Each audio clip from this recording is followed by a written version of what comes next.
سلوا التاريخ كم مجدا سطرنا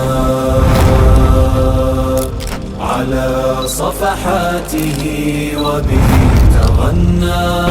الحمد لله په داسې یو سیمینار کې و در اوایل جا دارد که از نهاد کلمات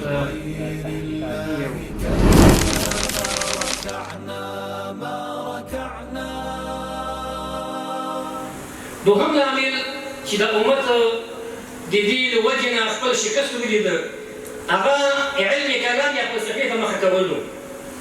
ګورې موږ قرآن لرو او سنت لرو، بیا د دې دواړو په چوکاټ کې موږ فقهي اجتهادات لرو.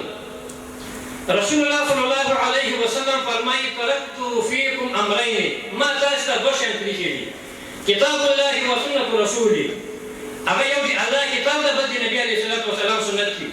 لو تمسکتم بهما لم تضلوا، که چېرې تاسې د الله په دې کتاب او د رسول علیه الصلاة وسلام په دې سنت باندې عمل وکړئ هېڅکله به ګمراه نه شئ. مګر کله چې عثماني عباسي خلافت قائم شو 1932 نه تر 1232 کلو پورې، دوی کار دا و چې ځینې لاتیني او اغریقي فلسفې چې د هغې ټول اساس او بنیاد په عقل باندې ولاړ و، دی د اسلامي امت نه راترجمه کړل.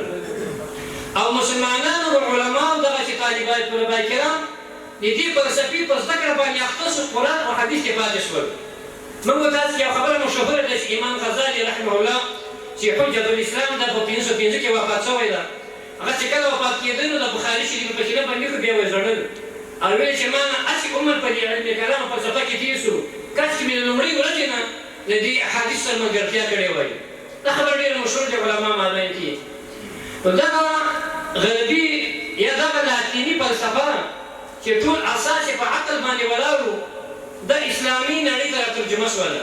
علما او طلبه کرام او دغسې علمي اشخاص د دې فلسفې په مطالعه او تحقیق باندې اخته شول، قرآن او حدیث کې پاتې شول، اجتهاد کې پاتې شو. په دې امت کې چې کومې نوې قضایه ولري، دې قضایه او دې حل لپاره تحقیقي اجتهادات دا د دې خلکو نه پاتې شول. حتی تر دې پورې چې کله د عباسیانو او د رومیانو ترمنځ یو تړون کېده د سولې، عباسي خلیفه د خپل رومي جانب او مقابل ته وایي چې موږ تاسو سره سوله کوو، خو د سولې په معاهده کې یو تړون کې یو ماده دا وه چې تاسې به د خپله فلسفه او چې په عقل باندې بنا ده، لاتیني فلسفه چې د ارسطو او افلاطون نظریاتو په بنا ده، دا تاسې به اسلامي امت ته را انتقال کوئ. او د دې لپاره ترجمانان او مترجمین یې ورته ونیول، او دغه مترجمین اکثره یا یهود یا نصارا وو.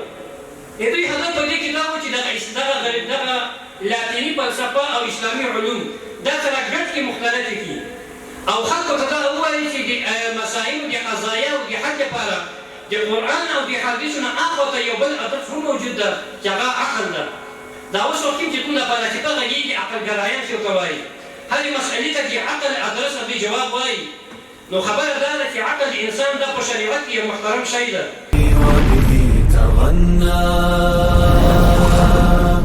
تهاب الأسد وطأتنا لأننا لغير الله كلا ما